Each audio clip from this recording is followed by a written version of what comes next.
ಭಾರತ ದೇಶದ ಅತ್ಯಂತ ಪವಿತ್ರವಾದ ಜ್ಞಾನ ಗುಚ್ಛ, ಅನೇಕ ಉಪನಿಷತ್ತುಗಳು, ಋಷಿಗಳ ಮಾತುಗಳು,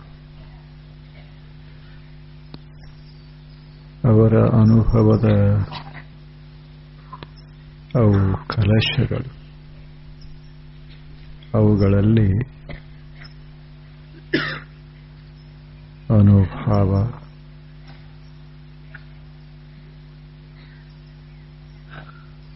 ನೀತಿ, ಧರ್ಮ, ಜೀವನಕ್ಕೆ ಏನೇನು ಬೇಕೋ ಎಲ್ಲವೂ ಜಗತ್ತನ್ನ ನೋಡುವ ಅದ್ಭುತವಾದ ದೃಷ್ಟಿಕೋನ ಋಷಿಗಳಲ್ಲಿ.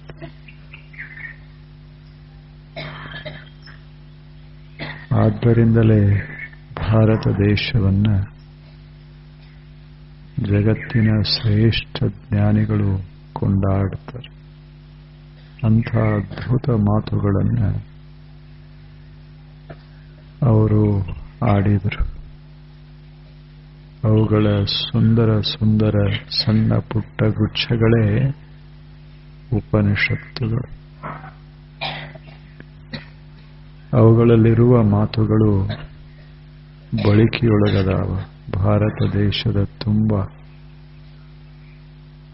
ಬಹಳಷ್ಟು. ಸತ್ಯಮೇವ ಜಯತೆ ಅಂತ ತಾವೇನು ನೋಡ್ತಿರಲ್ಲ, ಕೇಳ್ತಿರಲ್ಲ. ನಮ್ಮ ಭಾರತ ದೇಶದ ಸಿಕ್ಕ ಅಂತದು, ಅದು ಸತ್ಯಮೇವ ಜಯತೆ, ಅದು ಉಪನಿಷತ್ತು. ಹಾಗೆ ಮಹತ್ ಸಂಘವನ್ನು ಕುರಿತು ಕಠೋಪನಿಷತ್ತು ಹೇಳಿತು. ಉತ್ತಿಷ್ಠತ ಜಾಗ್ರತ, ಪ್ರಾಪ್ಯವರಾನ್ ನಿಬೋಧತ. ಎಷ್ಟು ಪ್ರಚಲಿತ ಮಾತು ಇದು. ಉತ್ತಿಷ್ಠತ, ಈ ಮಾತನ್ನ ಕೇಳದವರು ಬಹುತರ ಭಾರತ ದೇಶದಲ್ಲಿ ಯಾರೂ ಇಲ್ಲ. ಅಷ್ಟು ಪ್ರಚಲಿತವಾದದ್ದು. ಈ ಮಾತ ಹೇಳಿದವರು 2-3 ಸಾವಿರ ವರ್ಷಗಳ ಹಿಂದಿನವರು. ಎಂಥ ಮಾತು ಆಡಿದರು. ಆ ಮಾತಿಗೆ ಮಾಸುವಿಕೆ ಇಲ್ಲ, ಅದು ಬಾಡೋದು ಇಲ್ಲ.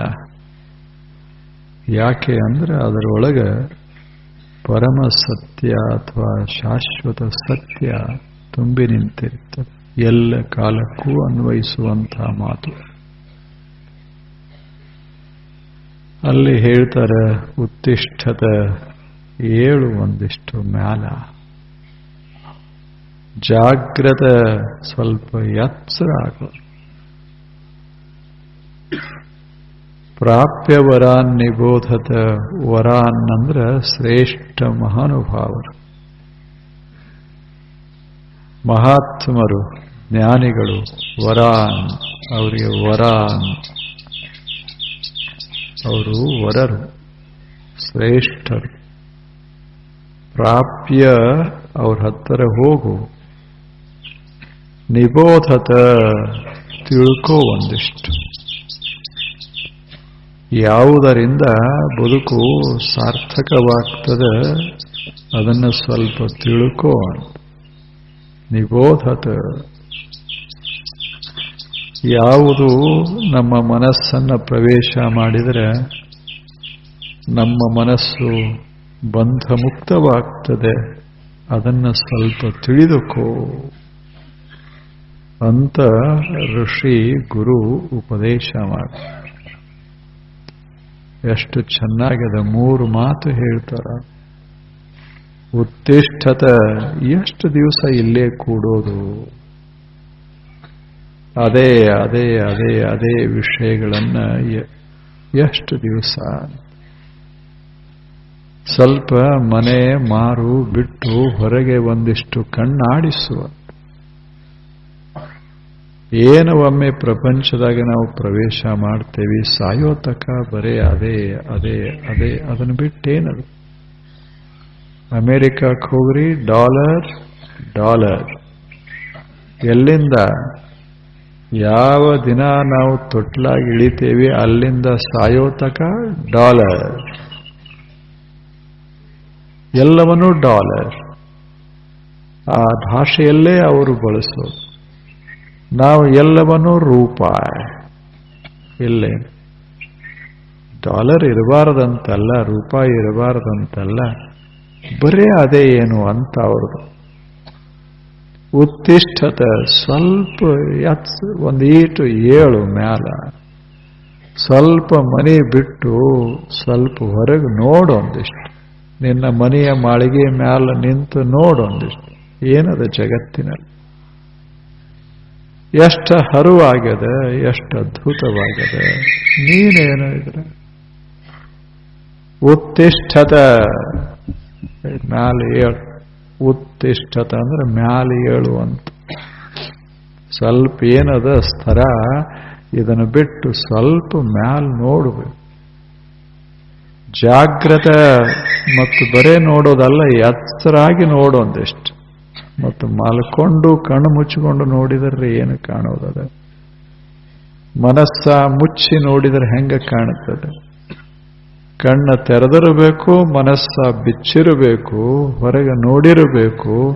ಅವಾಗ ಅದ್ಭುತದ ಪ್ರಾಪ್ಯವರಾನ್, ಈ ವಿಶ್ವವನ್ನು ಅನುಭವಿಸುವಂಥ ಮಹಾನುಭಾವರಿದಾರ. ಪ್ರಾಪ್ಯ, ಅವರ ಹತ್ತಿರ ಹೋಗು, ಅವರ ಸಮೀಪ ಹೋಗು, 4 ಕ್ಷಣ ಕಳಿ. ನಿಬೋಧತ, ಒಂದು ಹೊಸ ಜ್ಞಾನ ಉಂಟಾಗ್ತದ ನಿನಗೆ, ತಿಳ್ಕೋ ಅದನ್ನ. ಅಂದ್ರೆ ಜೀವನಕ್ಕೆ ಒಂದು ಹೊಸ ಬೆಳಕ ಕೊಡುವವರು ಮಹಾನುಭಾವ. ಅಂಥವರ ಸಂಘ ಬಹಳ ಮಹತ್ವದ್ದು. ಮಹತ್ ಸಂಘ ದುರ್ಲಭವಾದರೆ ಏನಾಯಿತು? ಬಹಳ ಮಹತ್ವದ್ದು. ದುರ್ಲಭ ಆದರೆ ಏನು? ಅಮೋಘ, ಅದ್ಭುತ. ಅದು ಫಲ ಕೊಟ್ಟೇ ಕೊಡ್ತದೆ. ಇನ್ಫ್ಯಾಲಿಬಲ್, ಎಂದೂ ಅದು ಕೊಡದೇ ಇರೋದಿಲ್ಲ, ಫಲಕಾರಿ ಆಗದೇ ಇರೋದಿಲ್ಲ, ನಿಷ್ಫಲ ಆಗೋದಿಲ್ಲ. ಅಂಥದ್ದು ಯಾವುದು? ಇದು ಮಹತ್ ಸಂಘ, ಬಲ್ಲವರ ಸಂಘ, ಶ್ರೇಷ್ಠರ ಸಂಪರ್ಕ. ಅಂಥದ್ದು ಅದನ್ನ ಸ್ವಲ್ಪ ಅನುಭವಿಸಿ. ದುರ್ಲಭ ಅಗಮ್ಯ. ದುರ್ಲಭ ಯಾಕೆ ಆಗ್ತದೆ? ಯಾಕೆ ದುರ್ಲಭ ಆಗ್ತದೆ? ಗೊತ್ತಾಗೋದಿಲ್ಲ ಅಂತ ದುರ್ಲಭ ಅಷ್ಟೇ. ಯಾವ ಸ್ಥಳದಲ್ಲಿರ್ತೇವೆ ಅದೇ ಸ್ಥಳದಲ್ಲಿ ಕೆಳಗೆ, ಸ್ವಲ್ಪ ಕೆಳಗೆ ಅಲ್ಲೇ ನೀರು, ಆದ್ರೆ ಗೊತ್ತಾಗಲಾರದಕ್ಕೆ ನೀರಡಿಕೆ ಅಷ್ಟೆ. ಅದರ ಮೇಲೆ ಕೂತೇವಿ, ಆದ್ರೆ ಅಲ್ಲದ ಅಂತ ನಮಗ್ ಗೊತ್ತಿಲ್ಲ ಅಷ್ಟೇ. ಕಲ್ಲೊಳಗೆ ಹೊನ್ನುಂಟು, ಇಲ್ಲೇ ಕಲ್ಲಾಗ ಅದ, ಎಲ್ಲ ಮಣ್ಣೊಳಗೆ ಅದ, ಆದರೆ ಗೊತ್ತಿಲ್ಲ. ಆದ್ದರಿಂದ ನಾವು ಹೀಗಿರೋದು. ನೀನು ಗೊತ್ತು ಮಾಡಿಕೋ, ದುರ್ಲಭ ಆಗೋದಿಲ್ಲ. ನೋಡು, ಯಾವ ದೃಷ್ಟಿಯಿಂದ ನೋಡಿದರೆ ಬಲ್ಲವರು ಕಾಣಿಸ್ತಾರೆ, ಬಲ್ಲವರನ್ನ ನೀವು ಗುರುತಿಸಬಲ್ಲೆ, ಅಂಥ ದೃಷ್ಟಿಯಿಂದ ಒಂದಿಷ್ಟು ನೋಡು ಜಗತ್ತನ್ನ. ಹಾಗೆ ನೋಡ್ತಾ ಇದ್ರೆ ಯಾವುದು ಮಹತ್ತಲ್ಲ, ಯಾವುದು ಶ್ರೇಷ್ಠ ಅಲ್ಲ ಹೇಳು? ಯಾವುದು ಶ್ರೇಷ್ಠ ಅಲ್ಲ? ನಾವು ಕಲಿಯುವ ಹಾಗಿದ್ರೆ, ನಾವು ಸತ್ಸಂಗವನ್ನ ಮಾಡುವ ಮನಸ್ಸುಳ್ಳವರಾದ್ರೆ ಏನು ಬೇಕಾದ್ದು ಸತ್ಸಂಗ ಆಗಿ ಬಿಡ್ತದ. ಒಂದು ವೃಕ್ಷವೇ ಸತ್ಸಂಗ ಮಾಡ್ತದೆ, ಒಂದು ಸಾಗರವೇ ಸತ್ಸಂಗವಾಗಿ ಮಾರ್ಪಡ್ತದೆ. ಆಕಾಶ ಮಹತ್ಸಂಗವಾಗ್ತದೆ. ಬರೇ ಮನುಷ್ಯ ಅಲ್ಲ, ವಿಶ್ವವೇ ಮಹತ್ಸಂಗ ಆಗ್ತದೆ. ಅಷ್ಟು ಸಾಮರ್ಥ್ಯ. ಅದಕ್ಕೆ ನಿಮಗೆ ಗೊತ್ತಿರಬೇಕು, ದತ್ತಾತ್ರೇಯ ಅಂತ ಆಗಿ ಹೋದರು. ಅವ್ರಿಗೆ 24 ಜನ ಗುರುಗಳಂತ ಹೇಳ್ತಾರೆ. 24 ಜನ ಅಂದ್ರೆ ಕಲಿಯುವ ಮನಸ್ಸಿದ್ರೆ ಎಲ್ಲನೂ ಕಲಿಸ್ತಾವ. ಕಲಿಯುವ ಮನಸ್ಸಿದ್ರೆ ನಾವು ಏನು ಮಾಡಬೇಕು, ಸಾಧಿಸಬೇಕಂತೇವಿ ಅದೆಲ್ಲವೂ ಸಿದ್ಧಿಸ್ತದೆ. ಅಂಥ ಅವರಿಗೆ ಎಂಥ 24 ಗುರುಗಳಿದ್ರು. ಹಾಡುವ ಹಕ್ಕಿ ಗುರುವಾಯಿತು, ಬೀಸುವ ಗಾಳಿ ಗುರುವಾಗ್ತದೆ, ಉಲಿವಂಥ ಈ ವೃಕ್ಷ ಗುರುವಾಗ್ತದೆ, ಪ್ರಾಣಿಗಳು ಗುರುವಾಗ್ತವ. ಏನು ವಿಚಿತ್ರ ನೋಡಬೇಕು, ಮನಸ್ಸಾಗಬೇಕು. ಎಲ್ಲಿ ಬೇಕಾದಲ್ಲಿ ಮಹಾತ್ಮರನ್ನ ಕಾಣಬಹುದು.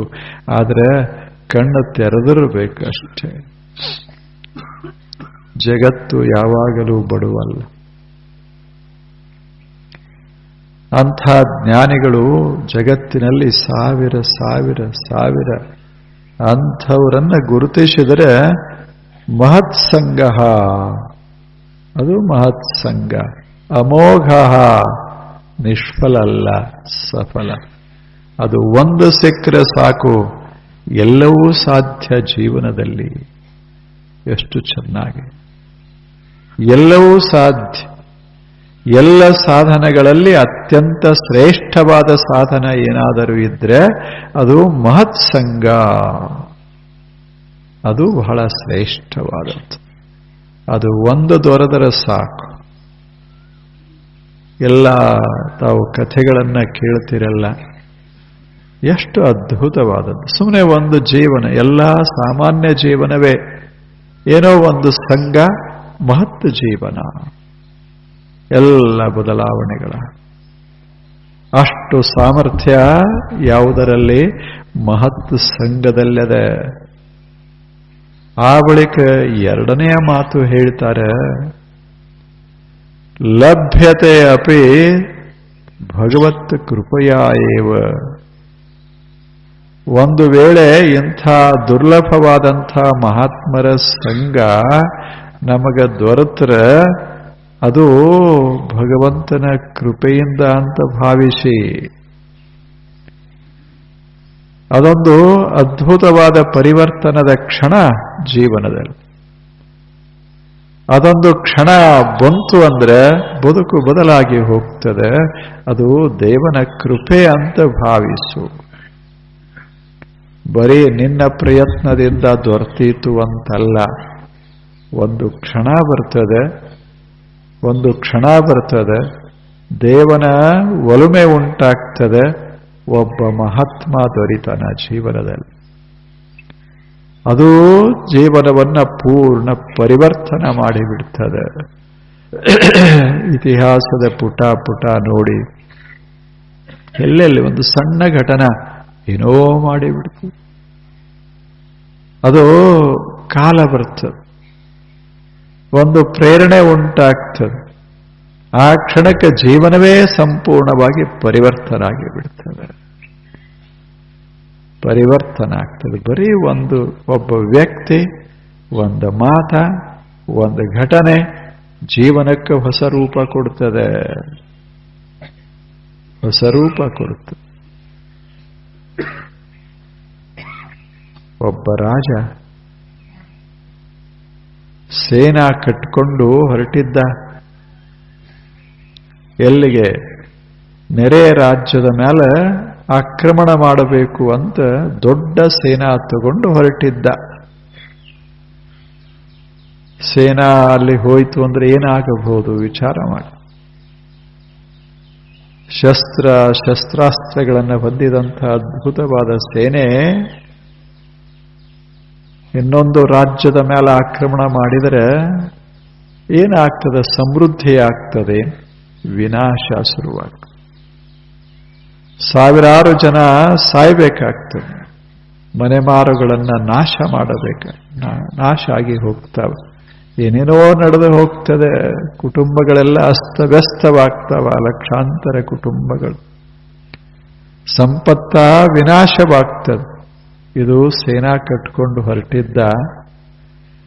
ಯಾವಾಗಲೂ ಹಾಗೆ ರಾಜರು ಸೇನಾ ತಗೊಂಡು ಹೊರಟರು ಅಂದ್ರೆ ಅವರನ್ನ ಕೊಂಡಾಡ್ತಿದ್ರು ಜನ. ಯಾಕೆ? ನಮ್ಮ ರಾಜ್ಯ ವಿಸ್ತಾರ ಆಗ್ತದಂತ ಆ ಕಡೆ ಲಕ್ಷ್ಯ ಇತ್ತೇ ವಿನಃ ಸಾವು ನೋವು ಆಗ್ತಾವಂತ ಲಕ್ಷ್ಯ ಇರೋದಿಲ್ಲದ. ನಾನು ಸಾಮ್ರಾಟನಾಗಬೇಕಾದ್ರೆ ಲಕ್ಷಾವಧಿ ಜನ ಸಾಯ್ಬೇಕಾಗ್ತದೆ. ಅದಕ್ಕೆ ಕಲ್ಪನಾ ಇರೋದಿಲ್ಲ. ಆ ಮಹಾರಾಜನಿಗೆ ಅದೊಂದು ಉತ್ಸಾಹ. ನಾನು ಯಾವಾಗಲೂ ಅಜೇಯ, ನನ್ನನ್ನು ಸೋಲಿಸುವ ಒಬ್ಬ ಇಲ್ಲ ಅಂತಿದ್ದ ಮಹಾರಾಜ್. ಅದಕ್ಕೆ ಸಾಮ್ರಾಟನಾಗುವ ಬಯಕೆ ಸುತ್ತಮುತ್ತ ಇರುವಂಥ ನೆರೆ ಹೊರೆಯ ರಾಜ್ಯಗಳ ಮೇಲೆ ಆಕ್ರಮಣ ಮಾಡಬೇಕಂತ ಹೊರಟ. ಕಾರಣ ಏನೂ ಅಲ್ಲ. ನಾ ರಾಜ ಆಗಬೇಕು, ದೊಡ್ಡ ರಾಜ ಆಗಬೇಕು, ಇದೇ ಕಾರಣ. ಎಷ್ಟು ಮಜಾ. ಏನ್ ತಪ್ಪ ಮಾಡ್ಯಾರ ಹೇಳಿ? ನೀವು ವಿಜಾಪುರದವರು ಸೋಲಾಪುರ ಮೇಲೆ ದಾಳಿ ಮಾಡಿದ್ರು. ಯಾಕೆ? ಏನು ಅವ್ರೇನ್ ತಪ್ಪು ಮಾಡ್ಯಾರ? ನಮ್ಮದೇನಂಥ ವಿಶೇಷದ ಏನಿಲ್ಲ. ದಾಳಿ ಮಾಡೋದು ಅಂದ್ರೆ ದಾಳಿ ಮಾಡೋದು, ಕೊಲ್ಲೋದು ಅಂದ್ರೆ ಕೊಲ್ಲೋದು. ಮನುಷ್ಯನ ಸ್ವಭಾವ ಎಲ್ಲಿಗೆ ಬಂತು ಅಂದ್ರೆ ಈ ಮಟ್ಟಕ್ಕೆ ಕೊಲ್ಲೋದು. ಅದಕ್ಕಾಗಿ ಎಷ್ಟು ತಯಾರಿ. ಇಲ್ಲೇನು ಜಗತ್ತಿನಲ್ಲಿ ನಾವೇನೇನು ಗಳಿಸ್ತೇವೆ ಅದರಾಗ ಅರ್ಧ ಮರ್ಧ ಎಲ್ಲ ಎದಕ್ಕೆ ಹೋಗ್ತದೆ? ಬರೀ ಈ ತಯಾರಿಗೆ ಹೋಗ್ತದೆ. ಅದ ಬರೀ ಒಂದಿಷ್ಟು ವಿನಾಶದ ತಯಾರಿಗೆ ಹೋಗ್ತದೆ ಎಲ್ಲ. ಹಾಗ ಮಹಾರಾಜ ಹೊರಟಿದ್ದ. ದಾರಿಯೊಳಗ ಒಬ್ಬ ಭಿಕ್ಷುಕ ಕೂತಿದ್ದ. ಒಂದು ಗುಡಿ ಅದು. ಆ ಗುಡಿಯ ಮುಂದೆ ಅದು ದೇಗುಲ ಅಂದ್ರೆ ಊರಿಂದ ದೂರ. ಅಲ್ಲಿ ಬಾಗಿಲ ಏನಿರುವುದಿಲ್ಲ. ದೇಗುಲಗಳವು, ಮೊದಲಿನ ಕಾಲದ ದೇಗುಲಗಳು. ಅಲ್ಲಿ ದೇವರು ಒಬ್ಬನೇ ಇರೋದು, ಮತ್ತೇನೂ ಇಲ್ಲ. ಅಲ್ಲಿ ಕಳುವ ದರೋಡೆ ಏನಾಗೋದಿಲ್ಲ. ಯಾಕೆ? ಏನೂ ಇಲ್ಲ. ಅದೇ ದೇವರು. ಹಾಂಗನೆ ಆನಂದವಾಗಿತ್ತು ಗುಡಿ. ಅಲ್ಲಿ ಆ ಭಿಕ್ಷುಕ ಕೂತಿದ್ದ. ಅವನ ಹತ್ತಿರ ಒಂದು ಭಿಕ್ಷಾ ಪಾತ್ರೆ ಇತ್ತು. ಆವಾಗ ಈ ಮಹಾರಾಜ ಅಲ್ಲಿ ಹಾಯ್ದು ಹೋಗುವಾಗ ಇದೆಲ್ಲ ಈ ದೊಡ್ಡ ಮಂದಿರವನ್ನು ಕಂಡ. ಅವಾಗ ಅವನಿಗೆ ಅನಿಸ್ತು, ಹೋಗಿ ದೇವನಿಗೆ ಪ್ರಾರ್ಥನೆ ಮಾಡಿ ನನಗೆ ಜಯ ಸಿಗಲಿ ಅಂತ ಕೇಳೋಣ ಅಂತ ಹೋದ. ಒಳಗೆ ಹೋದ. ಸೇನಾಪತಿಗಳು ಆತ ಹೋದ. ಈತ ಹೊರಗೆ ಕೂತಿದ್ದ ಭಿಕ್ಷು. ಆತನಿಗೆ ವಯಸ್ಸು ಬಹಳ ಆಗಿತ್ತು. ಭಿಕ್ಷಾ ಬೇಡಿ ಬೇಡಿ ಬೇಡಿ ಅವನಿಗೂ ಅನಿಸಿತ್ತು, ಸಾಕು ಅನಿಸಿತ್ತು. ಹಂಗೆ ಅಲ್ಲಿಂದ ಹೊರಗೆ ಆತ ಬೇಡಿ ಬಂದ. ಜೋರಾಗಿನೇ ಬೇಡದ, ಭಗವಂತನೇ ನಾನು ಜಯಶೀಲನಾಗಬೇಕು, ನಾನು ಜಯಶೀಲನಾಗಬೇಕು. ಸುತ್ತಮುತ್ತಲಿರುವಂಥ ಎಲ್ಲ ನೆರೆಯ ರಾಜ್ಯಗಳು ನನ್ನವಾಗಬೇಕು ಅಂತ ಪ್ರಾರ್ಥನೆ ಮಾಡಿದ. ಮಾಡಿ ಹಿಂಗೆ ಹೊರಗೆ ಬಂದ. ಅವಾಗ ಭಿಕ್ಷು ಇಲ್ಲಿ ಕೂತಿದ್ದಲ್ಲ. ಆ ಭಿಕ್ಷುವನ್ನ ನೋಡ್ದ. ಅವಾಗ ರಾಜ ಅಂದ, ಏನು ಇಲ್ಲೇ ವಾಸ ಮಾಡ್ತೀಯೇನು ಅಂದ. ಹೌದು ಅಂದ. ಯಾರು? ಭಿಕ್ಷು. ಎಷ್ಟು ವರ್ಷ ಆಯಿತು ಅಂದ. ಏನೊಂದು 40-50 ವರ್ಷ ಆಯಿತು ಅಂದ. ಇಲ್ಲೇನು ಮಾಡ್ತಿ ಅಂದ ಮಹಾರಾಜ. ದೂರ ಊರಾಗ ಹೋಗ್ತೇನೆ, ಒಂದಿಷ್ಟೇನ್ರೆ ಕೊಡ್ತಾರ, 1-4 ತುಣುಕು ಏನ್ರೆ ಸಿಗ್ತಾವ, ಅದನ್ನ ತಗೊಂಡು ಬಂದು ಆರಾಮಾಗಿ ಈ ದೇವಾಲಯದಲ್ಲಿ ಆರಾಮಿರ್ತೇನೆ. ಇಲ್ಲಿ ಯಾರು ಬರುವುದಿಲ್ಲ ಹೋಗುದಿಲ್ಲ. ನಾನಾತು ದೇವರಾತು ಅಷ್ಟೇ, ಇನ್ಯಾರು ಅದಾರಿ, ಆರಾಮಿರ್ತೀನಿ ಅಂದ. ಅವಾಗ ಮಹಾರಾಜ ಅಂದ, ಏನೂ ಇಲ್ಲ, ಆರಾಮ ಹೆಂಗಿರ್ತೀಯೋ ಅಂದ. ಮತ್ತು ನಾ ಅದನ್ನೆಲ್ಲ ನೋಡಿ ಅಂದ. ನೀವು ಎಲ್ಲ ಇದ್ದವರು ಭಿಕ್ಷುಕರಂಗೆ ಒಳಗೆ ಹೋಗಿ ಬೇಡಿರಿ, ನಾನು 40 ವರ್ಷ ಆದರೂ ಒಂದು ದುಡ್ಡು ಬೇಡಿಲ್ಲ ದೇವರಿಗೆ.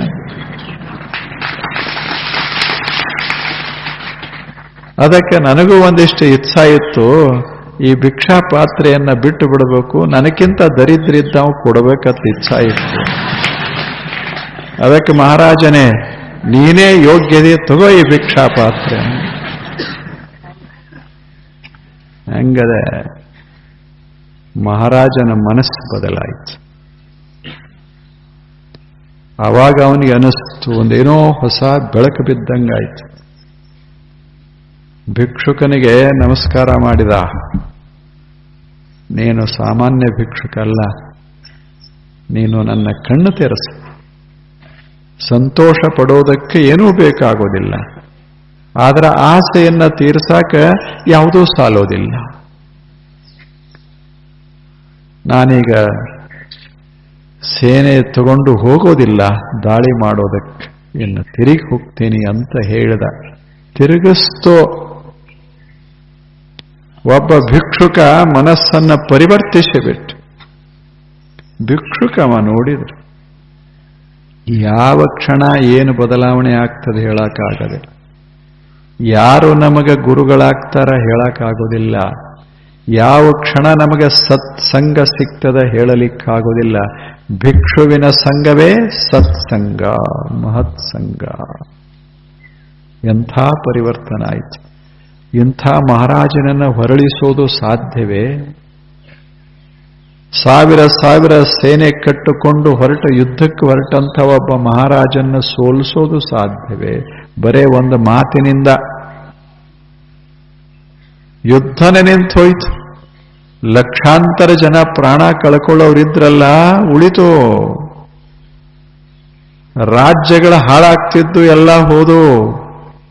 ದ್ವೇಷ ಉರಿತಿತ್ತು ಎಲ್ಲ ಕಡೆ, ಅದು ನಿಂತೋಯ್ತು. ಒಬ್ಬ ಮನುಷ್ಯ ಭಿಕ್ಷುಕ ಕೈಯಾಗ ಭಿಕ್ಷಾ ಪಾತ್ರೆ ಹಿಡಿದು ಈ ದೇಗುಲದಾಗ ಮಲಗಿದಂಥ ಒಬ್ಬ ಮನುಷ್ಯ, ಆತನ ಒಂದು ಮಾತು, ಇವ ಗುರು ಅಂತ ಹೆಂಗೆ ಹೇಳೋದು ಹೇಳಿ? ಎಲ್ಲಿ ಗೊತ್ತಾಗ್ತದೆ? ದುರ್ಲಭ, ಅಗಮ್ಯ. ಇಲ್ಲಿ ಮಹಾನುಭಾವ ಬದಾನ ಅಂತ ಗೊತ್ತಂಗಾಗೋದು ಅಗಮ್ಯ. ಆದರೆ ಪ್ರಸಂಗ ಬಂತು ಅಂದ್ರೆ ಬದಲಾವಣೆಗಳು ಶುರುವಾಗ್ತವ. ಅದು ಭಗವತ್ ಕೃಪೆಯ ಏವ. ಹಿಂಗೆ ಯಾಕೆ ಆಯಿತು ಅಂದ್ರೆ ಅದು ದೇವನ ಕೃಪಾ. ಅವ ರಾಜ ಗುಡಿ ನೋಡಿ ಒಳಗೆ ಹೋಗದೇ ಇದ್ರೆ, ಅಥವಾ ಗುಡಿ ಒಳಗೆ ಹೋದರೂ ಸಹಿತ ತಿರುಗಿ ಬರುವಾಗ ಭಿಕ್ಷುಕನು ಕೂಡ ಮಾತನಾಡದೇ ಇದ್ರೆ ಏನೂ ಆಕ್ಕಿದ್ರು. ಯುದ್ಧ ಆಗತಿತ್ತು, ಅವನ ಜೀವನದ ತುಂಬ ಯುದ್ಧನೇ ಮಾಡಬೇಕಾಗ್ತಿತ್ತು. ಸೋತವರೇನು ಸುಮ್ಮನೆ ಇರ್ತಾರೇನೋ, ಅವರು ಯುದ್ಧದ ತಯಾರಿ ನಡೆಸಿರ್ತಾರೆ. ಇಲ್ಲೇ ಪಂಚಾಯತಿ ಇಲೆಕ್ಷನ್ದಾಗ ಮುಂದಿನ ಇಲೆಕ್ಷನ್ ತಯಾರಿ ನಡೆಸಿರ್ತಾರೆ. ಸೋತವರು ಮುಂದಿನ ಸಲ ನೋಡೋಣ ಅಂತಿರ್ತೇವಿ. ಒಬ್ಬ ಮಹಾರಾಜ ನೂರಾರು ರಾಜರನ್ನ ಸೋಲಿಸಿದ್ರೆ ಅವರು ಸುಮ್ಮನೆ ಇರ್ತಾರೆ? ಅವರು ತಯಾರಿ ನಡೆಸಿರ್ತಾರೆ. ಪ್ರಸಂಗ ಬರಲಿ ನಾವು ನೋಡೋಣ ಅಂತಿರ್ತಾರೆ. ಹಾಂಗ ಆಗೋದನ್ನೆಲ್ಲ ಒಬ್ಬ ಭಿಕ್ಷು ನಿಲ್ಲಿಸಿಬಿಟ್ಟ. ಅದಕ್ಕೆ ಯಾರು ಮಹಾತ್ಮರು ಯಾರು ಅಲ್ಲ ಹೆಂಗ್ ಗೊತ್ತಿಡಿಯೋದು? ನಾವು ಕಲಿಬೇಕಂದ್ರೆ ಮಹಾತ್ಮರು ಸುತ್ತಮುತ್ತ ಕಾಣಕ್ ಶುರುವಾಗ್ತಾರ. ಒಬ್ಬ ಭಿಕ್ಷು ಒಂದು ದೊಡ್ಡ ಪಾಠ ಕಲಿಸ್ತಾನ. ಮಹತ್ ಸಂಘ ನಿರ್ಮಾಣ ಮಾಡ್ತಾನ. ಒಬ್ಬ ಯಾವ ಭಿಕ್ಷುವನ್ನ 70 ವರ್ಷ 60-70 ವರ್ಷ ಜನ ಭಿಕ್ಷು ಅಂತ ತಿಳ್ಕೊಂಡಿದ್ರೋ ಒಬ್ಬ ಮಹಾರಾಜ ಗುರುವಂತ ಭಾವಿಸಿದ. ಯಾಕೆ? ಬದಲಾವಣೆಯ ಕ್ಷಣ ಬಂತು. ಮಹಾರಾಜ ಪರಿವರ್ತನೆ ಹೊಂದಿದ್ದ, ಆಸೆಯನ್ನ ಕಳ್ಕೊಂಡಿದ್ದ, ದುರಾಸೆಯನ್ನ ಕಳ್ಕೊಂಡಿದ್ದ. ಯಾವುದು ಕಳೆದತ್ತು? ಒಂದು ನಿಮಿಷದ ಭೇಟಿ ಅಷ್ಟೇ. ಏನು ಕೂತ್ಕೊಂಡು ಭಿಕ್ಷು ಉಪದೇಶ ಮಾಡ್ದೇನು? ಏನೂ ಇಲ್ಲ, ಒಂದು ಸಣ್ಣ ಮಾತಾಡದಷ್ಟೇ, ಸಣ್ಣ ಮಾತಾಡದ.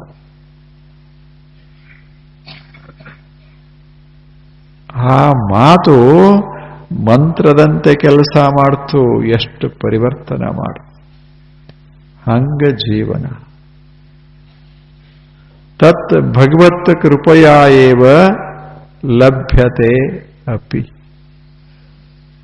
ಬಲ್ಲವರ ಸಂಘ ಸಿಗ್ತದ ಭಗವತ್ ಕೃಪಯಾ ಏವ. ಅದು ದೇವನ ಕೃಪೆಯಿಂದ ಅದು ದೊರೀತದ. ದೊರೆತು ಅಂದ್ರೆ ಅದೇ ದೇವನ ಕೃಪಾ ಅಂತ ಭಾವಿಸಬೇಕು. ಮತ್ತು ಕೃಪಾ ಅಂದ್ರೆ ಎಲ್ಲರೂ ಇಳಿದು ಬರ್ತದ ಅಥವಾ ಒಳಗಿಂದ ಹೊರಗೆ ಬರ್ತದ, ಹಂಗಲ್ಲ. ಕೃಪಾ ಅಂದ್ರೆ ಏನು? ಜ್ಞಾನಿಗಳ ಮಾತು ಕೇಳಲಿಕ್ಕೆ ಸಿಕ್ತು, ಇದೇ ಕೃಪಾ. ಜ್ಞಾನಿಗಳ ಸಂಘ ಉಂಟಾಯಿತು, ಇದೇ ಕೃಪಾ. ನಮ್ಮ ಬದುಕನ್ನ ಬದಲಾಯಿಸುವಂತ ಒಂದು ಘಟನೆ ನಡೀತು, ಅದೇ ಕೃಪಾ. ಬೀಳೋ ಕ್ಷಣದಲ್ಲಿ ಒಂದು ಆಸರೆ ಸಿಕ್ತು, ಅದೇ ಕೃಪಾ. ಅದಕ್ಕೆ ಕೃಪಾ ಅಂತಾರೆ. ಆ ಕೃಪೆ ವಿವಿಧ ರೂಪದಲ್ಲಿ ನಮ್ಮ ಜೀವನದಲ್ಲಿ ಬರ್ತಿರ್ತ. ಅದು ಒಂದೇ ರೂಪದಲ್ಲಿ ಬರೋದಿಲ್ಲ, ಏನೇನೋ ರೂಪ ತಾಳಿ ಬರ್ತಾನೆ ಇರ್ತದೆ. ಅದು ಬದಲಾವಣೆ ಹೊಂದುವಂಥ ಅದ್ಭುತ ಕ್ಷಣ ಅದ, ಅದ್ಭುತ ಕ್ಷಣ. ಅದಕ್ಕೆ ಅವರಂತಾರೆ ಮಹತ್ ಕೃಪೆ ಭಗವತ್ ಕೃಪೆಯ ಏವ ಲಭ್ಯತೆ. ಬಲ್ಲವರ ಸಂಘ ಅಥವಾ ಶ್ರೇಷ್ಠರ ಸಂಘ ಭಗವತ್ ಕೃಪೆ ಆದರೆ ದೊರೀತದ. ಇಷ್ಟ ಹೇಳಿ ಮುಂದೆ ಹೇಳ್ತಾನೆ, ತಸ್ಮಿನ್ ತಜ್ಜನೆ ಭೇದಾಭಾವ. ತಸ್ಮಿನ್ ಆ ದೇವ ಮತ್ತು ಇಂಥ ಮಹಾನುಭಾವರು, ಪವಿತ್ರ ವ್ಯಕ್ತಿಗಳು, ಅನುಭಾವಿಗಳು, ಇವರಲ್ಲಿ ತಜ್ಜನೆ, ತಸ್ಮಿನ್ ತಜ್ಜನೆ, ತಸ್ಮಿನ್ ಆ ದೇವನಲ್ಲಿ ಮತ್ತು ಆ ದೇವನನ್ನ ಪ್ರೀತಿಸುವಂಥ ಈ ಮಹಾನುಭಾವರಲ್ಲಿ ವ್ಯತ್ಯಾಸೇನಿಲ್ಲ. ಅಲ್ಲಿ ಭಿನ್ನತೆ ಇಲ್ಲ, ಭೇದಾಭಾವ. ದೇವ ಅಂದ್ರೆ ಏನು? ಸುಮ್ಮನೆ ಒಬ್ಬ ಮಹಾತ್ಮ ದೇವ. ಏನು ಭಿನ್ನತೆ ಏನಿದೆ? ಇವರು ಸತ್ಯವನ್ನ ಅನುಭವಿಸಿದವರು. ದೇವನು ಸತ್ಯ, ದೇವ ಸತ್ಯ, ಸತ್ಯಾನುಭಾವಿಗಳು ಮಹಂತರು. ಇಬ್ಬರ ಮಧ್ಯದಲ್ಲಿ ಏನಿದೆ ಭೇದ? ಏನಿಲ್ಲ. ಮಹಾದೇವನನ್ನ ಕಾಣೋದಂದ್ರೆ ಒಬ್ಬ ಮಹಾತ್ಮನನ್ನ ಕಾಣೋದು, ಶ್ರೇಷ್ಠ ಅನುಭಾವಿಯನ್ನ ಕಾಣೋದು. ಹಾಗ ಇಬ್ಬರಲ್ಲಿ ಬಹಳ ಭೇದಿಲ್ಲ ಅಂತ ಮಾತು. ಆದ್ದರಿಂದ ಒಬ್ಬ ಮಹತ್ ಸಂಘ ಆಯಿತು, ಅದು ದೇವ ಸಂಘ ಆದ ಹಾಗೆಯೇ. ಮಹತ್ ಸಂಘ, ಬಲ್ಲವರ ಸಂಘ ಸಿಕ್ತು, ಸತ್ಸಂಗ ಸಿಕ್ತು ಅಂದ್ರೆ ದೇವರ ಸಂಘ ಆದ ಹಾಗೆಯೇ. ಯಾಕೆಂದ್ರೆ ಇಬ್ಬರಲ್ಲಿ ಭೇದ ಇಲ್ಲ. ಅದು ದೇವನ ಅಭಿವ್ಯಕ್ತಿಯಲ್ಲಿ ಆಗ್ತದೆ. ಎಲ್ಲ ವಸ್ತುಗಳ ಮಧ್ಯಗದಾವಲಿ ಹೂಗಳು, ಹೂಗಳ ಮಧ್ಯ ಸೌಂದರ್ಯ ಅದಲ್ಲ, ಅದು ದೇವನ ಅಭಿವ್ಯಕ್ತಿ ಅಷ್ಟೇ. ಹೇಳೋದಿಲ್ಲೇನು? ಅಕ್ಕ ಮಹಾದೇವಿ ಹೇಳ್ತಾಳೆ, ಏನು ಇದೇನು ನಾನು ನೋಡ್ತೇನೆ, ಇದರಾಗ ಚನ್ನಮಲ್ಲಿಕಾರ್ಜುನ, ಇದರಾಗ ಚನ್ನಮಲ್ಲಿ. ಎಷ್ಟು ಭಾವಗಳು. ಕಬ್ಬಿನ ರಸ ತಗೊಂಡು ಅಕ್ಕ ಮಹಾದೇವಿ ಒಂದು ಕಬ್ಬ ಮುರ್ಕೋತಾಳ ಅಂತ ಇಟ್ಕೊಳ್ಳಿ. ತಿನ್ನುವಾಗ ಆ ರಸದ ರೂಪದಲ್ಲಿ ದೇವರು, ಈ ರಸ ತುಂಬದವನ ದೇವರು ಅಂದ್ಲು.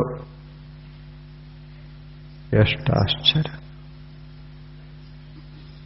ಈಳೆ, ನಿಂಬೆ, ಮಾವು, ಮಾದಲಕ್ಕೆ ಎಷ್ಟು ಚಲೋ ಚಲೋ ಮಾತು. ಪರಿಮಳ ಹೂಗಳಲ್ಲಿ ಪರಿಮಳದ ನೀರು ಯಾರು ಹಾಕ್ಯಾರ? ಮಾವಿನ ವೃಕ್ಷಕ್ಕೆ ಯಾರು ಸವಿ ನೀರು ಹಾಕ್ಯಾರ? ನಿಂಬೆಯ ಗಿಡಕ್ಕೆ ಯಾರು ಹುಳಿ ನೀರು ಹಾಕ್ಯಾರ? ಅದರಾಗ ಹುಳಿ ಯಾರು ತುಂಬ್ಯಾರ? ಎಷ್ಟು ಆಕೆ ವಿಚಾರ ಮಾಡೋ ರೀತಿ ಹೇಳಿ. ಇದನ್ನೆಲ್ಲ ನೋಡಿ ಆಕೆ ಅಂತಾಳ, ಇದು ಯಾರ್ಯಾರು ತುಂಬ್ಯಾರಲ್ಲ ಅವನೇ ದೇವರು, ಅವನೇ ದೇವರು. ಈ ರಸ ಕುಡಿಯುವಾಗ ಇದು ದೇವರ ರಸ ಅಂತ ಕುಡಿದ್ಲು, ಇದು ದೇವರ ಸೌಂದರ್ಯ ಅಂತ ನೋಡಿದ್ಲು, ಇದು ದೇವರ ಸುವಾಸನೆ ಅಂತ ವಾಸನ ತಗೊಂಡ್ಲು. ಯಾಕೆ ಹಂಗ ಕಾಣಕ್ ಶುರುವಾಯ್ತದ. ಜಗತ್ತಿನಾಗ ಇರೋದೆಲ್ಲ ದೇವರ ಒಂದೊಂದು ರೂಪ ಇದ್ದಂಗೆ.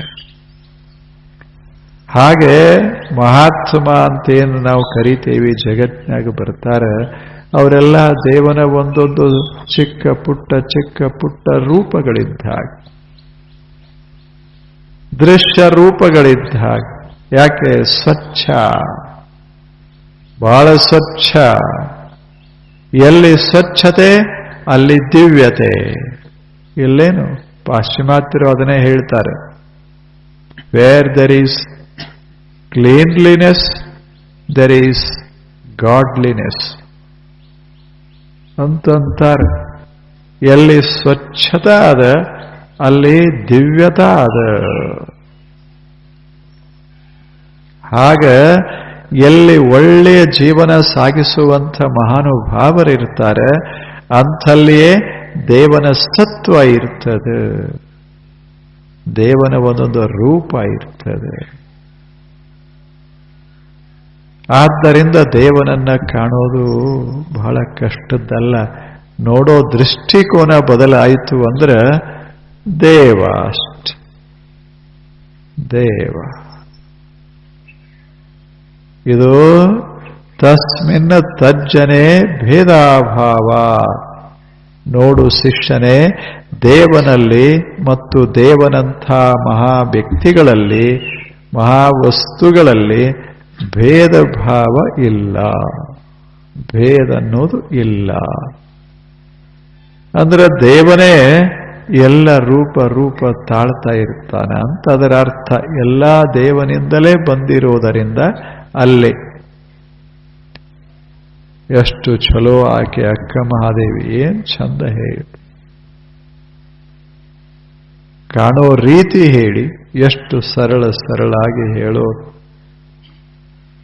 ಒಂದು ಪುಷ್ಪ ಕೈಗೆ ತಗೊಂಡು ಬಹಳ ಮಧುರವಾದಂಥ ಅದು ಮಲ್ಲಿಗೆ ಹಿಡಿದು ಅಕ್ಕ ಮಹಾದೇವಿ ಹೇಳ್ತಾಳ, ಪರಿಮಳದ ನೀರದ ಅಲ್ಲ, ಇದಕ್ಕೆ ಪರಿಮಳ ಹಾಕಿದವರು ಯಾರು?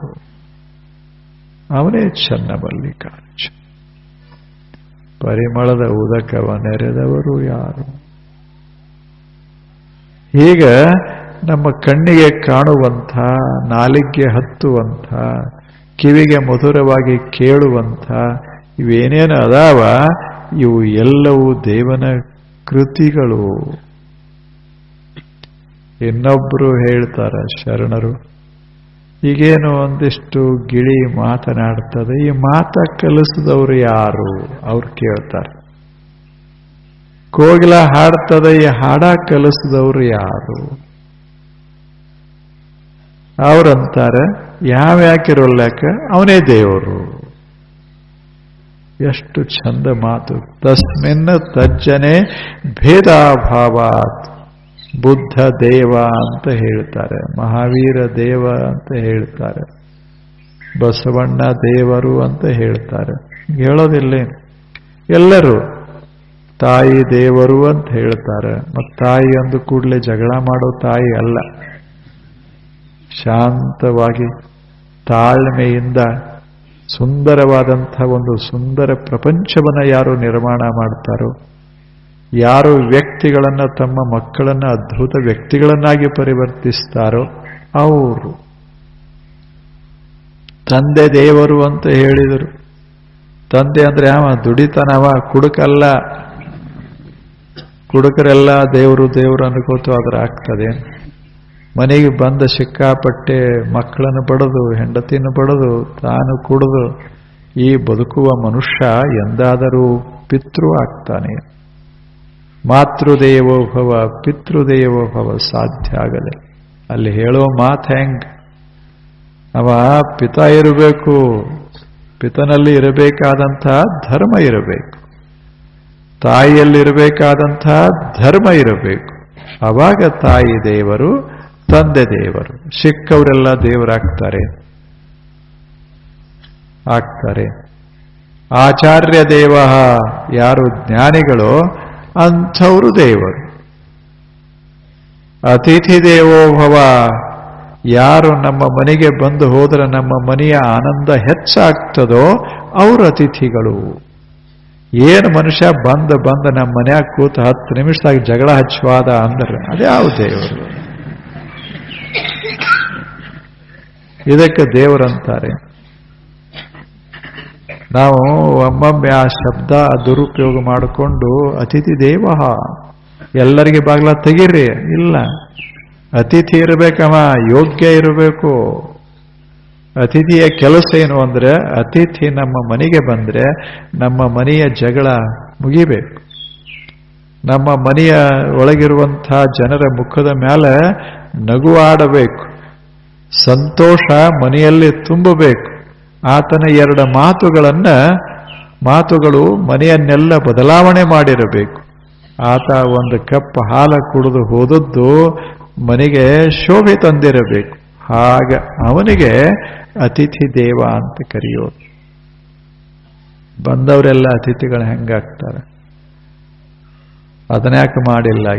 ನಮ್ಮ ಅತಿಥಿಗಳು ಇರ್ತಾರಲ್ಲ, ಇದರಾಗೇನದ ಅದರಾಗೆ ರಗಡ್ ತುಂಬ್ಯದ ಹೋದ್ರೆ 2 ಬಿಸ್ಕಿಟ್ ಕೊಟ್ಟ ಅಂತ ಎಲ್ಲ ಅತಿಥಿ ಅಂತಾರೆ. ಹೇಳಿ, ಅತಿಥಿ ದೇವೋಭವ.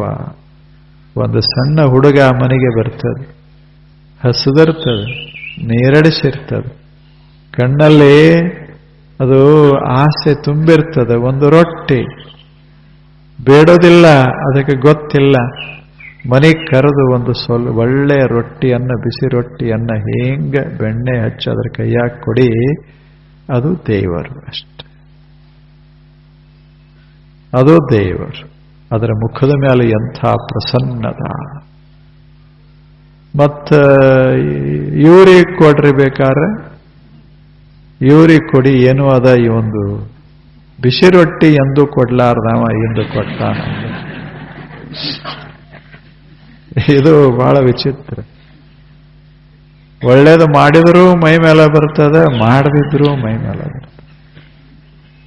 ಇದೊಂದು ವಿಚಿತ್ರವಾದ ಕಾಲ. ಇದು ನಮ್ಮ ದೇಶದಲ್ಲಿ ಇದೊಂದು ಕಾಲ ಶುರುವಾಗಿ ಏನರೇ ಇಂದ ಮಾಡ್ತಾರಂದ್ರೆ ಇಂದ ಮುಂದೆ 4 ವರ್ಷದ ನಂತರ ಏನ್ರೇ ಮಾಡ್ತಾರ.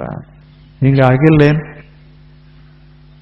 ಪಾಟಿ ಕೊಟ್ರು, ನೋಟ್ಬುಕ್ ಕೊಟ್ರು ಅಂದ್ರೆ ಏನೋ ಹಾಕ್ಯಾರ, ಮುಂದೆ ಯೋಜನೆ ಹಾಕ್ಯಾರ ಅಂತ ನಾವು ಅನ್ನೋದಿಲ್ಲೇನು? ಇದು ಅತಿಥಿ ಅಲ್ಲ. ಅತಿಥಿ ಅಂದ್ರೆ ನಕ್ಕೋತ ಬರ್ತಾನೆ, ಮನೆಯೊಳಗೆಲ್ಲ ಸಂತೋಷವನ್ನ ತುಂಬುತ್ತಾನೆ, ಮನೆಯ ವಾತಾವರಣ ಎಲ್ಲ ಬದಲು ಮಾಡ್ತಾನೆ. ಆದರೆ ಹೋಗುವಾಗ ಧನ್ಯವಾದ ಹೇಳಿ ಹೋಗ್ತಾನೆ. ಅವನೇ ಅತಿಥಿ. ಅಂಥವ್ರ ಮನೆಗೆ ಬರಬೇಕು ಅಂತ ನಾನು ಪ್ರಾರ್ಥನಾ ಮಾಡ್ತೇನೆ ಅಂತ ಹೇಳ್ತಾರೆ. ಅಂಥ ಜನ ಬರಬೇಕು. ಇವರಿಗೆ ಭಗವತ್ ಸತ್ವವುಳ್ಳಂಥವರು ಅಂತಾರೆ. ಅಂಥ ತಾಯಿ, ಅಂಥ ತಂದೆ, ಅಂಥ ಗುರು, ಆ ಬಳಿಕ ಅಂಥ ಯಾರು ಅತಿಥಿ. ಇವರು ಏನ್ ಮಾಡ್ತಾರೆ? ಜೀವನವನ್ನ ಪರಿವರ್ತನೆ ಮಾಡ್ತಾರ. ಬದುಕನ್ನೇ ಹೊಸದನ್ನಾಗಿ ಮಾಡಿ ಬಿಡ್ತಾರೆ. ಹೊಸ ಜೀವನಕ್ಕೆ ಅವರು ಆಧಾರವಾಗ್ತಾರ, ಕಾರಣವಾಗ್ತಾರ. ಅಂಥ ಸುಂದರ ಜೀವನ ಇವರು ಕೊಡೋದರಿಂದ ತಸ್ಮಿನ್ ತಜ್ಜನೆ ಭೇದಾಭಾವ. ಅವರಲ್ಲಿ, ದೇವನಲ್ಲಿ ಮತ್ತು ದೇವನಂಥ ಈ ವ್ಯಕ್ತಿಗಳಲ್ಲಿ ಭೇದಿಲ್ಲ. ಇವರೇ ದೇವರು ಅಂತ ಭಾವಿಸಿ ಬರೇ ಇಷ್ಟ ಅಂದಿಲ್ಲ. ಬಸವಣ್ಣನವರು ಇನ್ನೊಂದೇಟು ಮುಂದಕ್ಕೆ ಹೋಗಿ ಅವರಂತಾರೆ ಅನ್ನೋದಿಲ್ಲ, ಎತ್ತೆತ್ತ ನೋಡಿದಡತ್ತತ್ತ ನೀನೆ. ಏನ್ ಅದ್ಭುತ ಅಂತ. ಎಲ್ಲಿ ನೋಡಿದಡೆಲ್ಲ ನೀನೆ, ಸಕಲ ವಿಸ್ತಾರದ ರೂಹ ನೀನೆ. ವಿಶ್ವತೋ ಚಕ್ಷು, ವಿಶ್ವತೋ ಮುಖ, ವಿಶ್ವತೋ ಬಾಹು, ವಿಶ್ವತೋ ಪಾದ ನೀನೇ ದೇವ. ಎಲ್ಲಾ ಲಕ್ಷ ಲಕ್ಷಾಂತರ ಕಣ್ಣುಗಳದಾವಲ್ಲ, ಆ ಕಣ್ಣೊಳಗಿನ ಕಳೆ ನೀನು ದೇವನೇ. ಮುಖಗಳ ಮೇಲಿರುವಂತಹ ಪ್ರಸನ್ನತೆ ಅದಲ್ಲ, ಕೂಡಲ ಸಂಗಮ ದೇವ, ಪ್ರಸನ್ನತೆ ನೀನೇ. ಬಾಹುಗಳಲ್ಲಿರುವಂತಹ ಶಕ್ತಿ ಅದಲ್ಲ, ಆ ಶಕ್ತಿ ನೀನೇ. ಆದ ಬಳಿಕ ಪವಿತ್ರವಾದಂತಹ ಪಾದಗಳಿವೆಯಲ್ಲ, ಅವೆಲ್ಲ ನಿನ್ನ ಪಾದಗಳು ಭಗವಂತನೇ. ಅವ್ರದೊಂದು ಅದ್ಭುತ. ಇದು ಜೀವನ, ಇದು ದರ್ಶನ. ತಸ್ಮಿನ್ ತಜ್ಜನೆ ಭೇದಾಭಾವಾತ್. ಇಷ್ಟು ಹೇಳ್ದ. ಕೊನೆಗೆ ಹೇಳ್ತಾನೆ, ತದೇವ ಸಾಧ್ಯತಾ, ತದೇವ ಸಾಧ್ಯತಾ. ಅದನ್ನೇ ಸಾಧಿಸಬೇಕು ಅಂತ ಇಲ್ಲಿಗೆ ಹೇಳಿದ. ಹೇಗೆ ಅಂತ ಪ್ರಶ್ನೆ, ಉತ್ತರ ನಾಳೆ. ನಮಸ್ಕಾರ.